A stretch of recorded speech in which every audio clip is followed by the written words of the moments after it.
Encounter is brought to you by the Broome County Council of Churches, where we connect compassion with needs as we inspire growth with dignity. You'll find us in special places throughout the community.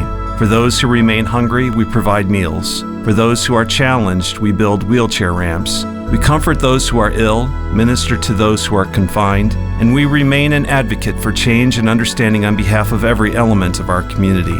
Connect and inspire. Encounter the Broome County Council of Churches. Hello, I'm Jeff Kellam. Welcome to Encounter. Let me begin with a quick story. Many years ago, my son and I were backpacking on the Appalachian Trail in the Blue Ridge Mountains of Virginia. It was a short 2-day backpacking thing. So we had our food, if you can call it that, and canteens of water to get us through that couple of days. But shortly before we ended the trip, we had a few hours to go. The spring that we had counted on to get water from had dried up. It was July, and we just had no idea that we couldn't count on that spring, so the canteens were dry by the time we reached the end of the trail. I have never been so thirsty. Not desperately thirsty, just thirsty, knowing that there was no water, there would be no water, until we met up with the folks who were going to pick us up at the end of this journey. So I've known thirst, but I've never known hunger. You know, well, maybe 4 or 5 times a day I might announce that I'm hungry. About 11:30 in the morning and maybe 3 in the afternoon, always between meals, I'm thinking, I'm a little bit hungry. But that's a casual kind of hunger. A desperate kind of hunger is when your belly is pained, and a desperate kind of hunger for a child has ramifications that are sad for the rest of the child's life, perhaps. Today we're going to be talking about childhood hunger and what we can do as a community to help our neighbors. And our guest today is Mike Leahey from CHOW. And Mike, you've been on this program more than I have. Yeah, a few times. A few times. Yeah. But today we're going to focus on children, and then some new programs that are designed to alleviate childhood hunger in our community. Yeah. I can't believe that there might be someone watching or listening who doesn't know what CHOW is, but it's the Community Hunger Outreach Warehouse. That's the acronym. Yep. And it's probably the premier program or outreach program of the Broome County Council of Churches. Yeah. You're the CHOW director. I am. Good for you. Yeah. I'm glad that you are. Thanks. So recently there was this legislative roundtable held during Child Hunger Awareness Week just a few weeks ago. And they identified some of the issues involved. These were legislators, social workers, people in ministry, I assume. Yeah. And they identified some of the issues involved and talked about some of the ways that we can work toward helping in the area, if not alleviating it for sure. One of the things they talked about was the statistic that like 1 out of 4 children in Broome County has food insecurity. Yeah.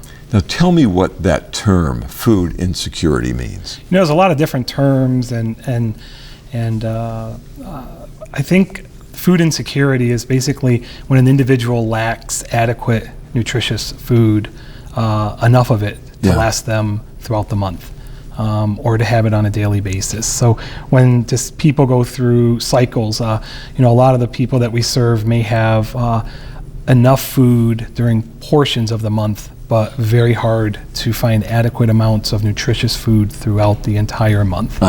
And for children, that's especially daunting. It's a very, very difficult situation for a lot of children in our community. And what causes food insecurity? Is it the lack of economic strength in a household? Well, I think that's part of it. But I think if you look at just the way everything is today, it always takes, for most part, two family members to work. Yeah. A lot of the jobs that were very good paying, they don't exist anymore. People are working more hours to try to make ends meet. Salaries are lower.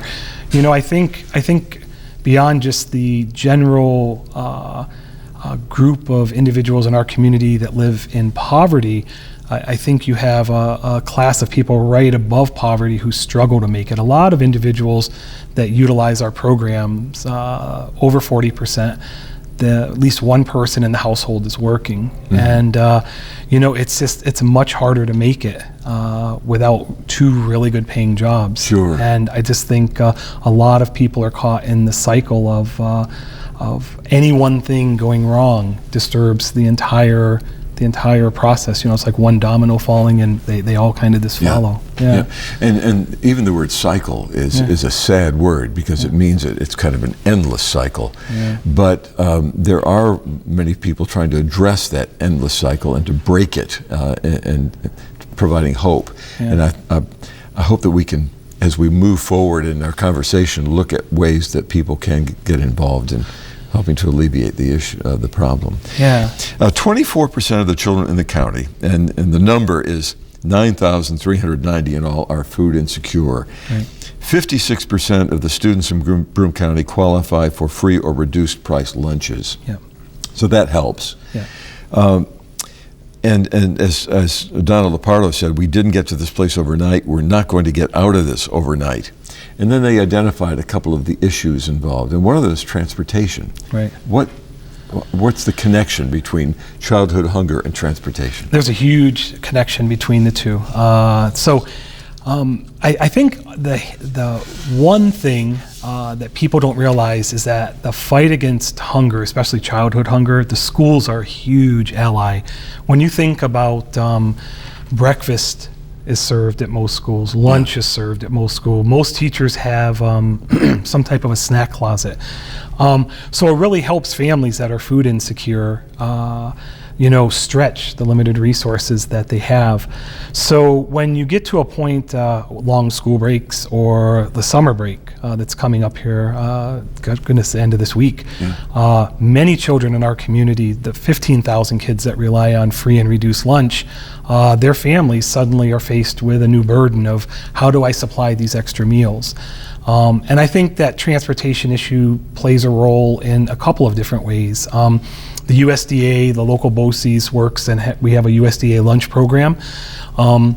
But the sites around the community, there aren't enough people volunteering to help staff them. So you could have a family that may have very limited resources, live on the north side. They may have to go all the way to, say, the south side to get a lunch, which could be very difficult. Maybe they don't have the funds to do that.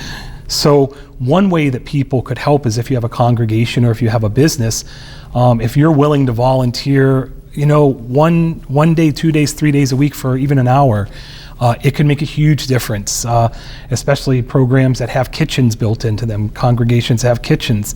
If you open an hour and a half a day, Monday through Friday, you could provide hundreds of lunches for kids in our community. Yeah. The situation becomes a little more difficult when you live in a rural community, just because the communities tend to be spread out, and honestly, there's fewer resources.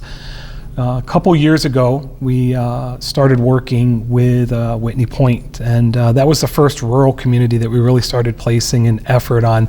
CHOW always supplies our meal sites and our pantries, but I'm on the Child Hunger Task Force, and we started a bus project which really focused on fresh foods. But during one of our meetings, they were talking about how bleak the situation is for young people, especially in rural communities.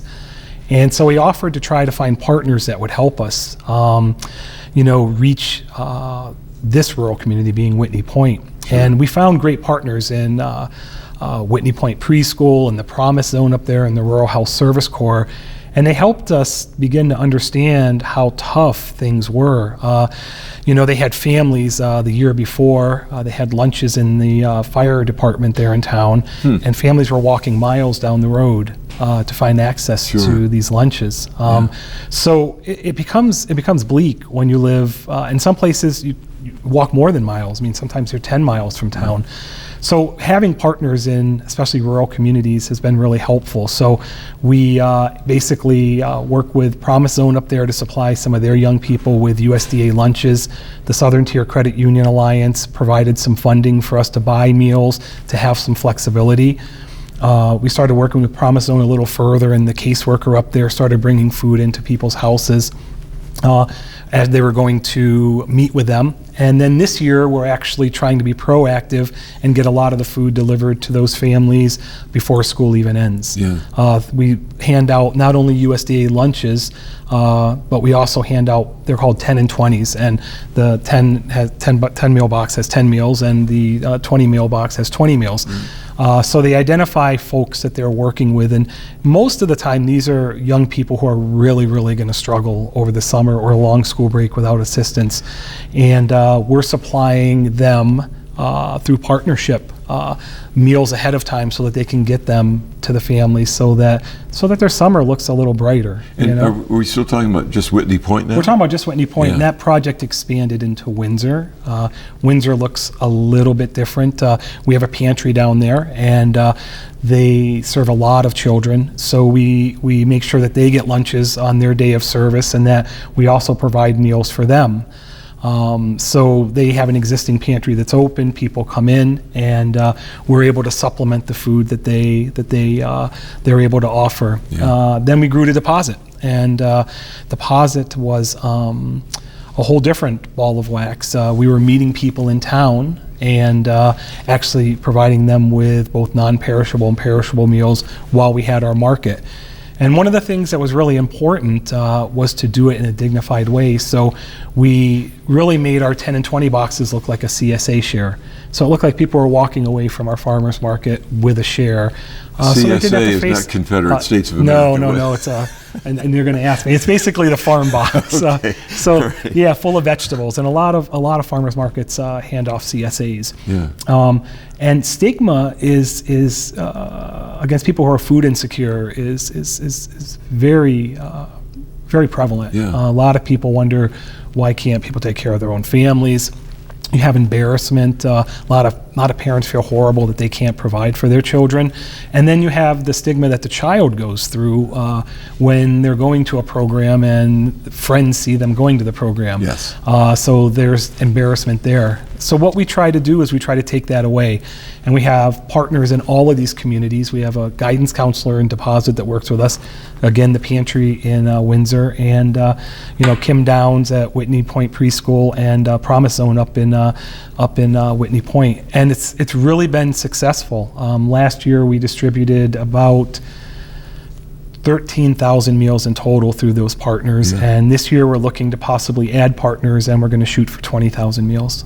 I had read that 56% of the students in Broome County qualify for free or reduced price lunches, and one of the options was that maybe all kids ought to be eligible for that, so that removes the stigma. Absolutely. There's a cost figure, there's a budget figure involved in that, Yeah. but it may be just another way that the school, the educational environment improves as nutrition improves. Well, and I think health improves. We have Sure. a lot of young people, a lot of people that are struggling every month to provide enough food or buying food for calories. They're buying the calories, so they're buying food that may not be as healthy, so that they can try to feed their families. And there are health consequences. You have young people who at very young ages have a high risk of being diabetic. There's the cost of students being malnourished and not being able to do well in school or dropping out of school. There's a societal cost on the other end that is much greater than that initial investment. I think what people don't realize is really, for a lot of young people in our community, the breakfast and the lunch that they get that the children get at school, that could be their healthiest meals of the day. Yes. And then to have those taken away During the summer is really